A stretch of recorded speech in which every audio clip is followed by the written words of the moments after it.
choppa choppa choppa choppa choppa choppa choppa choppa choppa choppa choppa choppa choo choo.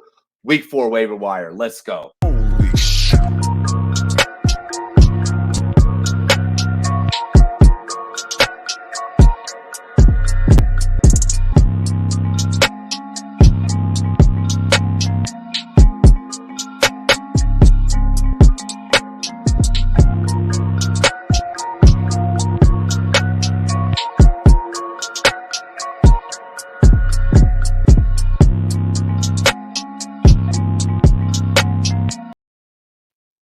What's good, Pirates? Welcome aboard the pirate ship. Arr! It's your boy Rumboyz Robbie of the Rumboyz Fantasy Network.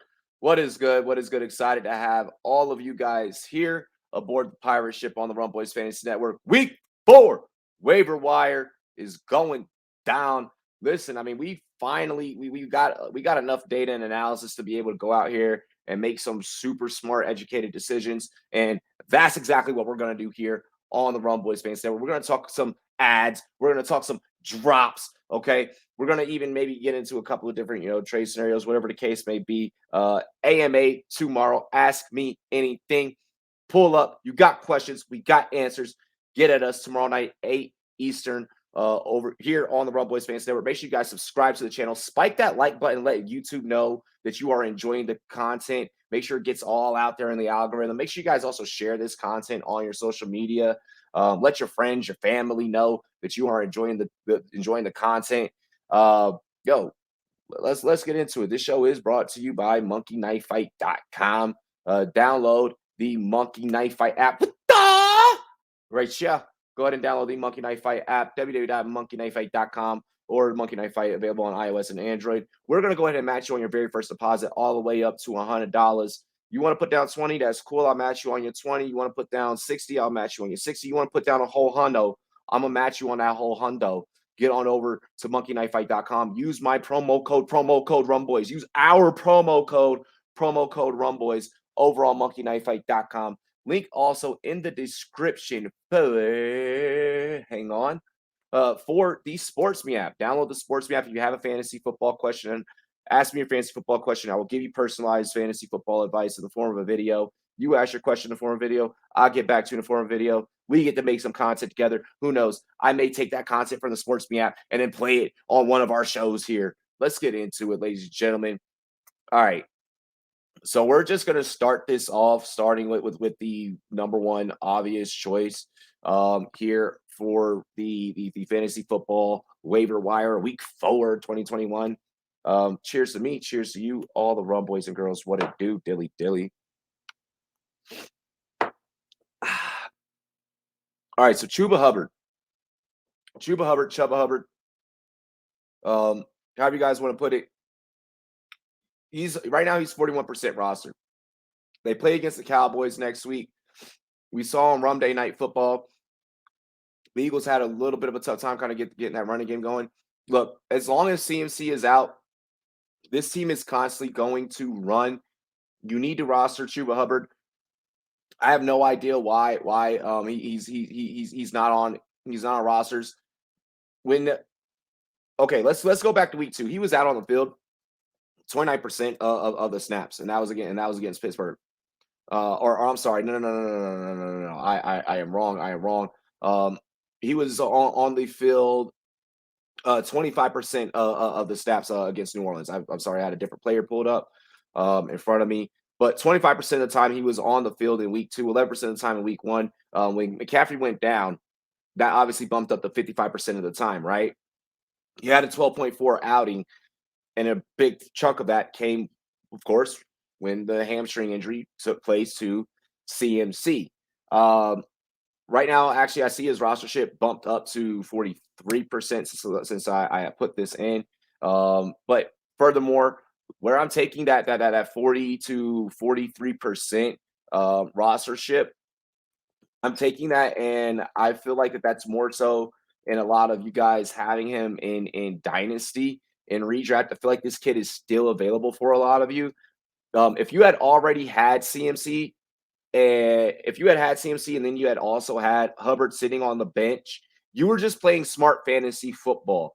And that's all that was. You were just out there playing smart fantasy football. Again, this team they're facing Dallas. I don't like to bring projections into these types of things, but being projected at 21 points for a rookie against Dallas, not bad. He was targeted 5 times in the passing game. Average 9 yards per catch. You gotta love that. On his three receptions, had 27 yards through the air, 52 yards on the ground on his 11 attempts.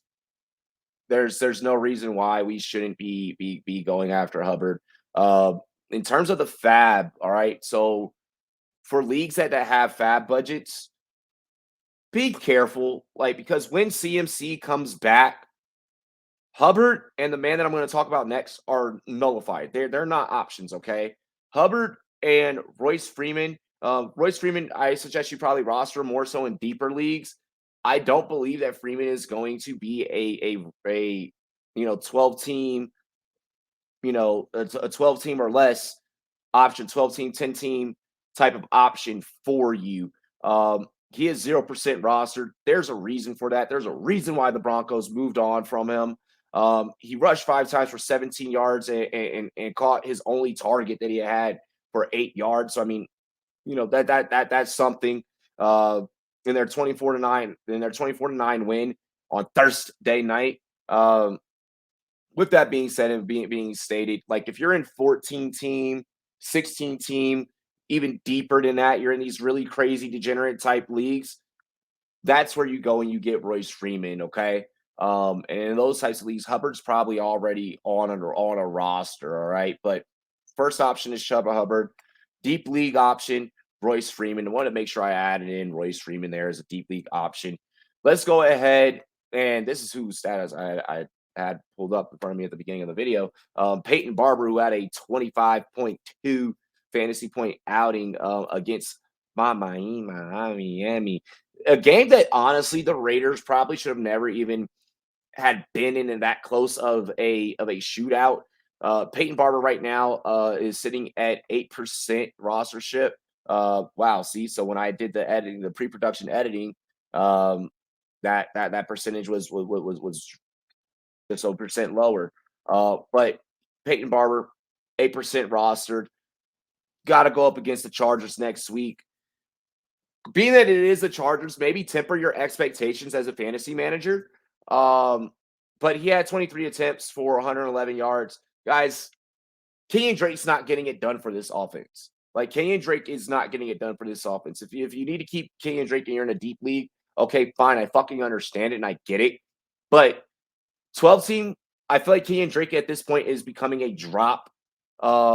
If Peyton Barber is going to go out there and fucking look like Tiki Barber, then I'm with it all the way around. I'm with it. I'm supporting this. Cheers, guys. Dilly.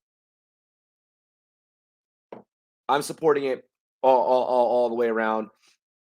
But at the same time, I don't want you guys to get your hopes up heading into week 4 and having to face the Chargers, okay? Next up, this guy I probably should have maybe added on the waiver wire videos. Maybe like in week 3 or week 2. We were seeing a little bit of production from him. Believeland is using him in a couple of different ways, and that is no other than Demetric Felton. Demetric Felton of the Cleveland Browns. He lined up in the slot twice last year or last game. In week 3, I know everyone's like, "Oh my gosh, like he's the slot receiver." Listen, guys, there's no Jarvis Landry. When Jarvis Landry comes back, Landry and Odell are going to fucking feast with Donovan People-Jones as the third option going through the air. But Demetric Felton is getting utilized in the passing game. They're lining him up out wide. They're lining him up in the slot occasionally. They have him. They have him. Hitting the flats. He had 3 targets on 2 receptions. He was out there at running back on 14% of the time, but no rushing. No rushing for this kid yet. Week 2 against Houston had a 12-point fantasy outing where he caught both of his targets for 51 yards and a touchdown. He also did fumble in that matchup too, though. But Felton is getting utilized more and more. he's 20% rostered. We could be seeing where Cleveland is going to start utilizing a little bit of like a three-headed monster, or maybe Felton just comes out there as a distraction play. He has running back and receiver designation on sleeper. So keep that in mind. See, when I wrote this, he's now 20% rostered. So it looks like rostership has moved a little bit this afternoon, with it being waiver wire Tuesday. Looks like a couple people maybe have went and dropped Felton, but he's out there. He's available for you in your leagues. I like Demetric Felton also as like a deep league play. So like if you're in the deeper leagues, maybe you go after the UCLA kid in Felton. Next up, this one's interesting, okay, because despite the fact that you're going to pick him up, you're going to play him as a running back in fantasy, he's definitely a fucking fullback. He is the number one fullback in fantasy. Not that there's a whole lot of those. Seems like only San Fran, the 49ers, and occasionally the Ravens will go out there and play a fucking fullback. Dallas actually lined up an offensive lineman as a fullback, but it was just a blocking assignment last night. But 16-point outing, 16.1 point outing, was out there 69% of the time, 59% of the time in week 2, and 36% of the time in week 1. Deep leagues, I love Kyle Juszczyk. If you're not sold completely on Trey Sermon, Juszczyk did out-snap Trey Sermon. He had 5 attempts for 14 yards, only averaged 2.8 yards per carry, but he was utilizing the passing game out the backfield a lot. He hauled in a touchdown, 9.25 yards per catch. Had 37 yards and was 4 for 4, like a Wendy's meal. All right. Juszczyk, who's 0% rostered, going up against the Seahawks next week. You're going to have to be able to run between the tackles against Seattle. This is a guy to where, projection may be low for him, but he's gonna break it. Juszczyk, the more experienced guy in that backfield, just because Mitchell and Sermon just being so young. I think Juszczyk is a worth it shot, but you don't need to go and blow the bank. You could pick up Juszczyk for the free. All right, you may not even need to put in a waiver claim. You probably go unpicked up, and if you really needed a hole to fill, then you could go ahead and you can make that happen on a Wednesday. All right, now we're going to get into some wide receiver talk. And there's lots of wide receivers that I could talk about. But the fact that I have to bring this man up again, there's going to be 2 receivers I'm going to bring up again. This man, 37% roster, going up against Baltimore, and that is no other than Tim Patrick. Look, guys, you gotta go and you gotta get you some Tim Patrick, okay? Especially with KJ Hamler being gone now. He's gonna miss some significant time until Jerry Jeudy is back in the mix. Tim Patrick is 100% the guy to roster. He did not come away with a touchdown against the Jets, which is it's odd. Everyone kind of eats against the Jets, but this team still feasted. He still had his best fantasy outing out of the first 3 weeks. Week 1 he had 13.9 points. Week 2 12.7. Week 3 hosting 14.8. PPR formats. He's out there 70+ percent of the time for snaps. He's seen targets this week. He saw his highest targets, his highest mark in targets, going 5 for 5. Had 98 yards. Like I said, only thing that he was missing was the touchdown. You need to go and get Tim Patrick. He is available in your leagues. He will help win you some weeks until Jerry Jeudy comes back, and as long as Hamler is out. It appears that Patrick and Sutton have kind of exchanged roles there with Teddy Roosevelt, Teddy Two Gloves, Teddy Bridgewater. Okay, there as quarterback, water under the bridge. Gotta go, Tim Patrick, ladies and gentlemen. Deep threat, big play. Absolutely fucking loving Tim Patrick, and I have him on a couple rosters too. Emmanuel Sanders, old man Sanders. I'm shocked that I'm bringing up Manny Sanders, who's 38% rostered. in leagues. See, wow, like rostership changed in a matter of me taking my SportsMe business meeting this morning to me having to make this piece of content. 38% roster going up against the Texans. You know the Texans are going to allow your receivers to go yard. Given this matchup, Sanders is an automatic play. He also had 2 TDs against the Washington football team, who has just their defense has been completely fucking underwhelming. 18.8 yards per catch, 24 yards in week 2. This man is eating. He's seeing the field. He's on the field way more than about 80% of the time. He's only being started 17% of the time. I think this is a guy that, if you have a big name that you're kind of worried about, you kind of flip flop on, or if you just need like a wide receiver 3 or whatever the case, or a flex play, we're tossing in Emmanuel Sanders and we're hoping for a big day with a whole lot of upside, whole lot of upside, whole lot of upside. It's not as cool as a whole lot of money. Ladies and gentlemen, we're going to talk about Christian Kirk next. Christian Kirk is he is 57% rostered. He's 57% rostered as of this exact very moment. As about an hour ago, he was 58% rostered. So Christian Kirk, 57% rostered at this given moment. He's available for almost close to half of you guys out there in leagues. Why Christian Kirk isn't rostered every fucking where in every league? I don't know. I don't know what you guys are doing. I've been preaching this. I think I even brought him up last week when we had Rondale Moore as a cover. Moore is still a rookie. We need to keep that in mind. D-Hop is obviously always going to be the one.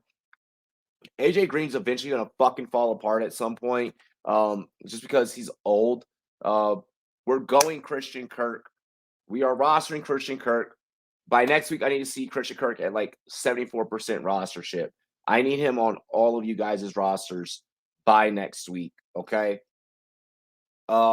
Defense to stream this week. Look, this is easy. The Titans are playing the Jets and they're 13% rostered. This is the defense that you stream and then you turn around and you just fucking drop, okay?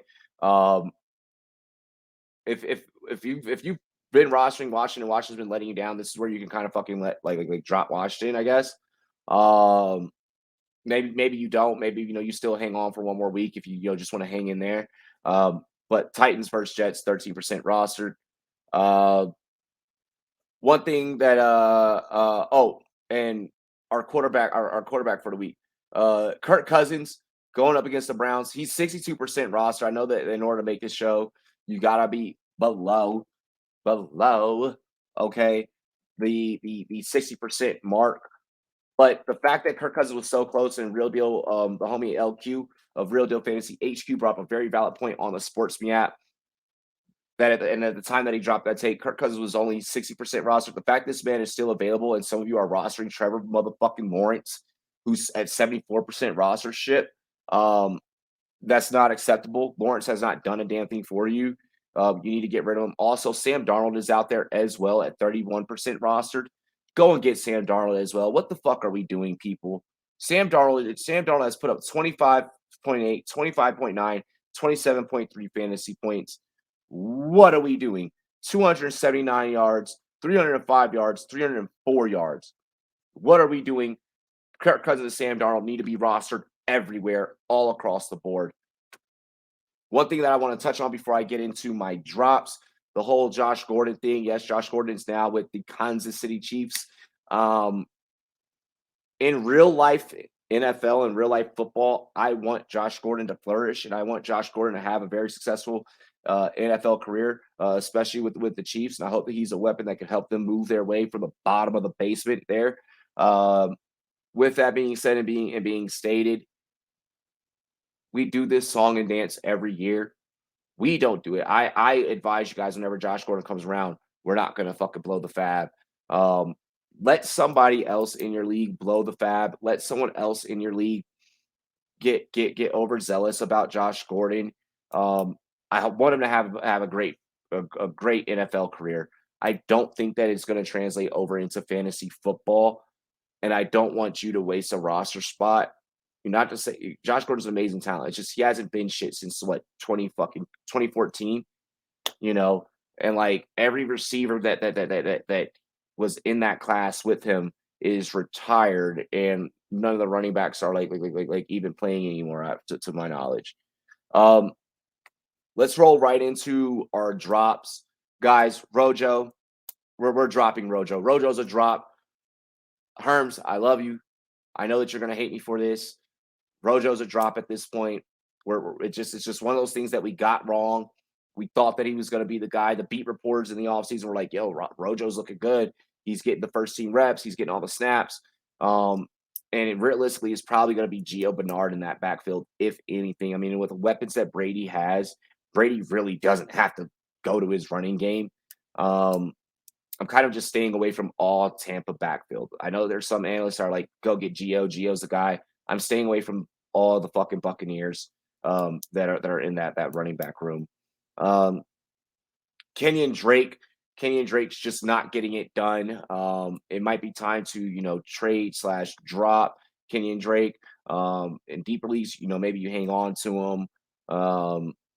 But if Tim Patrick is out there, I'm going to get Kenyon Drake. If I can go get Hubbard really quick in a league or two, I'm going to drop, and I have Kenyon Drake. I'm going to drop Kenyon Drake for one of those options. I'm going to drop Rojo for any of those options. Russell Gage, 12 gauge, just hasn't popped off, hasn't fired off this season. He's a drop at this given point. I got that one wrong. I can accept that. Still a lot of football. He could still be something later in the year, but the Falcons just haven't figured shit out yet, and it looks like they're not going to figure a damn thing out. Trevor Lawrence, T-Law, I'm sorry. I know you're the rookie of the rookie hype, but we're not getting the production of a first rounder out of you. You got Urban Meyer as your coach. Duval is just falling down like a fucking Alicia Keys song. So I'm out. I'm out on Trevor Lawrence. And then finally, we are dropping all the Jets. We're dropping all the Jets. Corey Davis, drop. Zach Wilson, drop. If you have Zach Wilson and Sam Darnold's available, which he is in 31% of leagues, that's the move that you're making. Like we're getting rid of Trevor Lawrence, we're getting rid of Zach Wilson for as far as rookie quarterbacks. And that's what I got for you guys. Just as this week's drops, just absolute outright fucking drop. Ladies and gentlemen, this has been the Fantasy Football Waiver Wire Week 4 2021. Make sure that you guys subscribe to the channel, spike that like button, share the content on all of your social media, okay? Even if you're going to retweet me or like my post, wherever, you guys share it, let people know what you're checking out. And yeah, stay tuned for more AMA tomorrow. And cheers to me. Hold on. Cheers to me. Cheers to you. All the Rumboyz and girls, what it do. Dilly dilly. I love and appreciate all of you. Have a great day. Holy shit.